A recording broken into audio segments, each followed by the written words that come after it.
Hello, कैसे हैं आप सब। तो आज हम पढ़ेंगे अध्याय 3 दो चर वाले रैखिक समीकरण युग्म। दो चर वाला रैखिक समीकरण युग्म क्या होता है। जैसे x माइनस 2y बराबर 0, ये क्या होगा हमारी, ये एक समीकरण हो गई। इसमें चर क्या है, एक तो x और एक क्या है y। ये दो चर हो गए तो क्या हो गया हमारी दो चर वाली समीकरण। अब जैसे अगर एक और समीकरण आती है 3x प्लस 4y माइनस 20 बराबर 0, ये भी क्या है, एक से एक चर है, दूसरा चर क्या है y। तो दो चर वाली समीकरण, जब दोनों समीकरण एक साथ होती है इनको क्या बोलते हैं, दो चर वाली रैखिक समीकरण का युग्म हो गया। रैखिक क्यों है, एक घात वाली समीकरण है इसलिए इसको हम रैखिक बोलेंगे, और दोनों समीकरण तो एक समीकरणों का युग्म हो गया। तो क्या दो चर वाले रैखिक समीकरण युग्म समझ में आ गए। अब हम इनके कुछ जो अनुपात हैं, तुलना है, सूत्र हैं वो देखेंगे। जैसे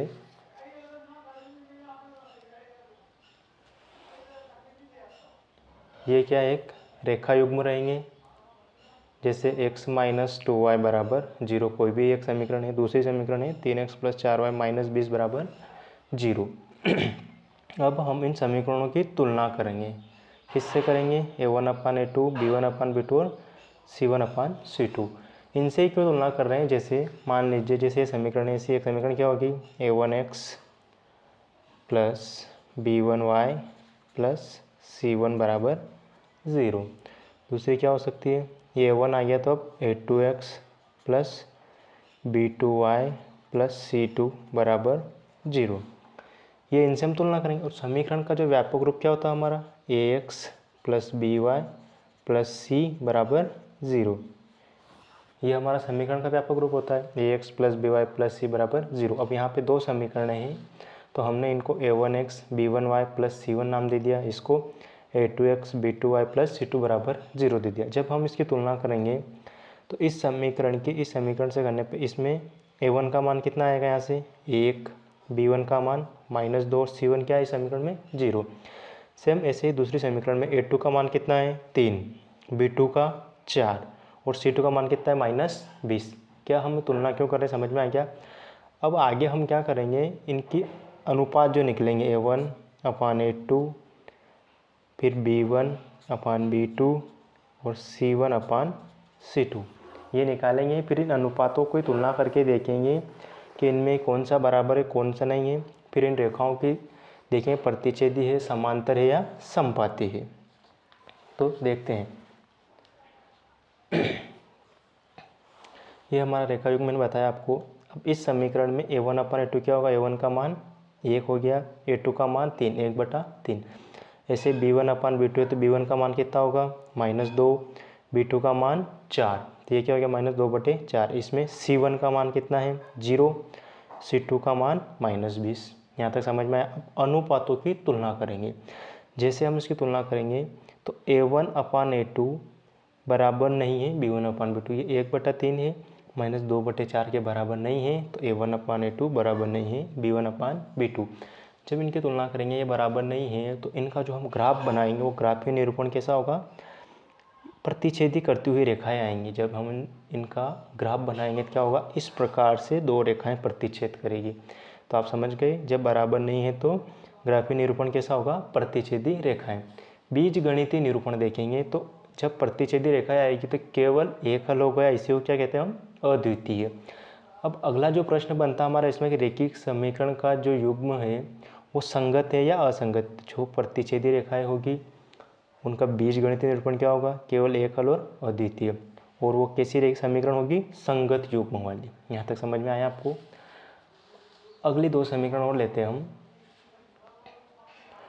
2x प्लस 3y माइनस 9 बराबर 0, 4x प्लस 6y माइनस 18 बराबर 0। यहाँ पर a1 अपान a2 देखेंगे तो 2/4 होगा। b1 का मान कितना है 3, c1 का मान 6, फिर b2 का मान 6, c1 का मान -9 और c2 का मान -18। अब क्या करेंगे, इनको काटेंगे हम तो क्या होगा, तीनों बराबर आएंगे कि नहीं आएंगे। देखिए जब हम इनको काटते हैं तो 2 एकम 2, 2 दूनी 4, ये कितना आएगा 1/2, ये कितना आएगा 3 एकम 3, 3 दूनी 6, माइनस माइनस प्लस 9 एकम 9, 9 दूनी 18, क्या तीनों बराबर आ गए, 1/2 बराबर 1/2 बराबर 1/2। जब A1/A2 बराबर है B1/B2 के, बराबर है C1/C2 के, जब तीनों अनुपात बराबर हैं तो उनसे ग्राफीय निरूपण की कैसा होगा, समपाती रेखाएं होंगी। समपाती रेखाएं जैसे एक रेखा AB है, इसी के ऊपर दूसरी रेखा आएगी CD, तो ये क्या होगा, समपाती। जिनका ग्राफीय निरूपण समपाती होता है उनका बीजगणितीय निरूपण क्या होता है, अपरिमित रूप से अनेक हल आएंगे इसके। फिर इनका जो हमारा रैखिक समीकरण का युग्म कैसा कहलाएगा, इन्हीं को आश्रित युग्म, और आश्रित युग्म का मतलब ही क्या होता है, संगत करते हैं। तो समपाती रेखाएं आएगी तो बीजगणितीय निरूपण क्या होगा, अपरिमित रूप से अनेक हल। इसी का युग्म क्या होगा, संगत, और संगत को बोलते हैं आश्रित युग्म। अगला क्या है, x + 2y - 4 = 0। दूसरी समीकरण है 2x + 4y - 12 = 0। इसमें A1/A2 का निकालेंगे तो 1/2, B1 का मान 2, B2 का मान 4, C1 का मान -4 और C2 का मान कितना है, -12। जब हम इन अनुपातों की तुलना करते हैं तो इससे तो कट जाएगा, 2 एकम 2, 2 दूनी 4, 1/2 आ गया, ये कितना आएगा, इसको काटेंगे माइनस माइनस प्लस होगा, 4 एकम 4, 4 3 12। तो A1/A2 बराबर है B1/B2, लेकिन लास्ट वाला C1/C2 बराबर नहीं है। तो इनका ग्राफीय निरूपण क्या होगा, समांतर रेखाएं। समांतर रेखाएं इस प्रकार से जब हम ग्राफ बनाएंगे तो इस प्रकार से बनेंगे। इनका बीजगणितीय निरूपण क्या होगा, कोई हल नहीं आएगा, और रैखिक समीकरण का जो युग्म होगा वो क्या होगा, असंगत कहलाएगा। यहाँ तक आ गए, ये हमारे इस पाठ के लगभग सारे सूत्र आ गए। अब हम देखते हैं प्रश्नावली 3.1 का पहला सवाल क्या होता है। ये रहा हमारा पहला सवाल। प्रश्न है प्रश्नावली 3.1 का पहला, निम्न समस्याओं में रैखिक समीकरणों के युग्म बनाइए और उनकी ग्राफीय विधि से हल ज्ञात कीजिए। तो हमें ग्राफीय विधि से भी हल ज्ञात करने हैं इसके। प्रश्न क्या है, कक्षा 10 के 10 विद्यार्थियों ने गणित की पहली प्रतियोगिता में भाग लिया। यदि लड़कियों की संख्या लड़कों की संख्या से 4 अधिक हो तो प्रतियोगिता में भाग लिए लड़कों और लड़कियों की संख्या ज्ञात कीजिए। अब हमें क्या करना है, 10 विद्यार्थियों गणित की पहली प्रतियोगिता में भाग लिया। यदि लड़कियों की संख्या लड़कों की संख्या से 4 अधिक हो तो प्रतियोगिता में भाग लिए लड़कों और लड़कियों की संख्या ज्ञात करनी है। तो इसका हल करेंगे हम। माना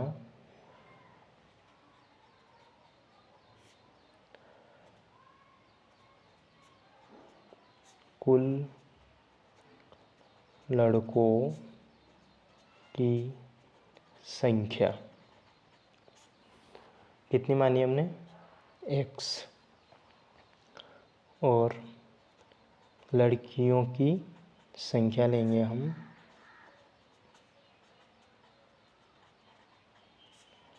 y। कुल विद्यार्थियों की संख्या कितनी दी हमें, कुल विद्यार्थियों की संख्या, कक्षा 10 की विद्यार्थियों की संख्या कितनी दी हमें, प्रश्न में 10 दी है, तो ये कुल विद्यार्थी हो गए जिसमें लड़कों की संख्या x है और लड़कियों की संख्या y है। अब हम चलेंगे प्रश्नानुसार। जो प्रश्न कहता है लड़कों और लड़कियों की संख्या कितनी है टोटल, x + y बराबर क्या होगा 10। कक्षा के 10 विद्यार्थी कुल हैं तो इसमें लड़के भी आगे और लड़कियाँ, कुल मिला कितने हो गए 10। अब लिखेंगे हम, चूँकि लड़कियों की संख्या बराबर लड़कों की संख्या से कितनी अधिक है, 4 अधिक है। ये 4 अधिक हो गई। भाई लड़कियों की संख्या हमने कितनी मानी, y, लड़कों की संख्या कितनी है, x + 4। यहाँ तक आया समझ में। अब क्या करेंगे हम, x को इधर लाए, माइनस का हो गया + y बराबर 4। ये समीकरण 1 हो गई, ये समीकरण 2 हो गई। यहाँ तक आ गया समझ में।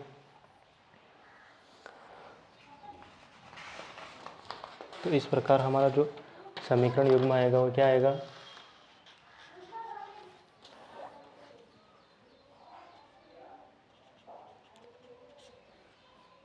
इस प्रकार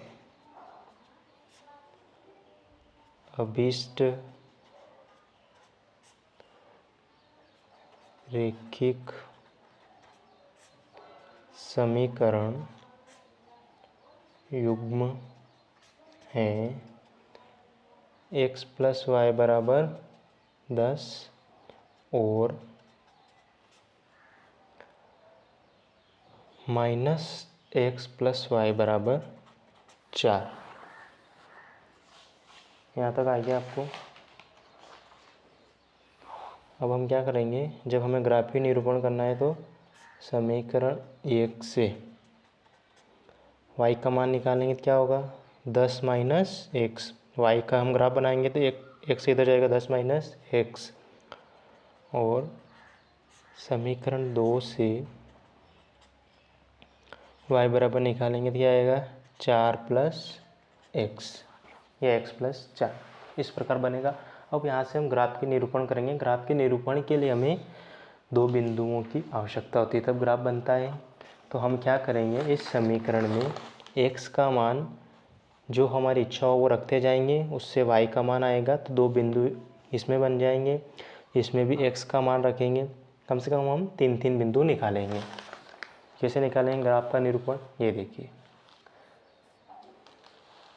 इसी समीकरण में हमने क्या करा, x का मान कितना रखा, यहाँ पे हमारे मन से हमने 6 रखा, तो y का मान कितना आएगा, 10 में 6 गया तो 4 आ गया। फिर इसी प्रकार x का मान 4 रखेंगे तो यहाँ पे y का मान कितना आएगा 6, और x का मान 5 रखा तो y का मान कितना आया 5। तो ये हमारा x का मान 6, y का मान 4। फिर दूसरा बिंदु x का मान 4 फिर 6 और ये 5 और 5।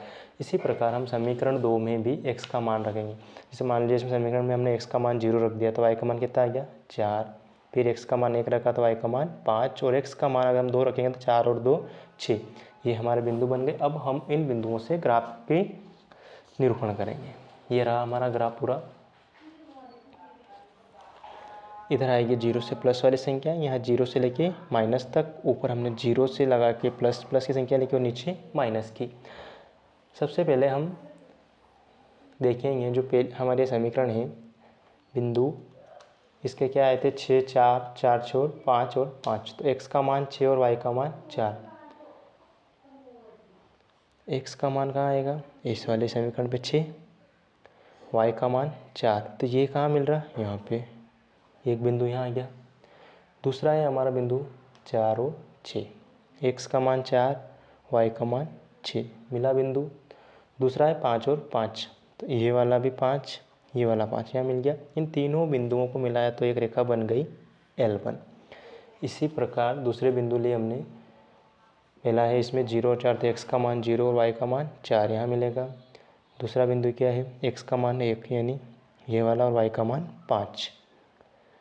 तीसरा बिंदु क्या है, x पे 2 और y पे 6। जब इन तीनों बिंदुओं को मिलाया तो दूसरी रेखा बनी L2। रेखा L1 और रेखा L2 कहाँ प्रतिच्छेद करती है, यहाँ पे। तो ये क्या होगा, यहाँ मिलाएंगे हम तो x का मान 3 आया, और यहाँ मिलाया इसको तो y का मान 7 आया। तो क्या जब दो रेखाएं ऐसे काटती है तो ये क्या हो गया, प्रतिच्छेदी रेखाएं हो गई। अब आगे इसको कैसे हल करेंगे, यहाँ हम लिख देंगे अब इस प्रकार बिंदुओं, कौन कौन से बिंदु है हमारे, 6 4 4 6 और 5 5 को अंकित करके उन्हें मिलाकर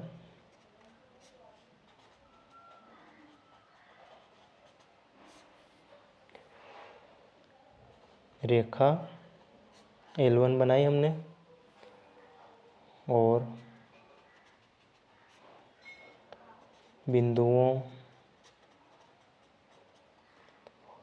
0 4 1 5 और 2 6 को अंकित करके मिलाने पर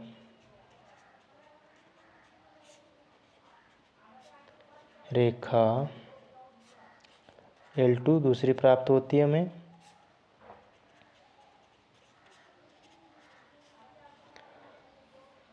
नीचे लिखेंगे हम, चूंकि रेखाएं L1 और L2 बिंदु 3, 7 पर प्रतिच्छेद करती हैं। दोनों रेखाएं प्रतिच्छेद करी बिंदु 3 और 7 पे।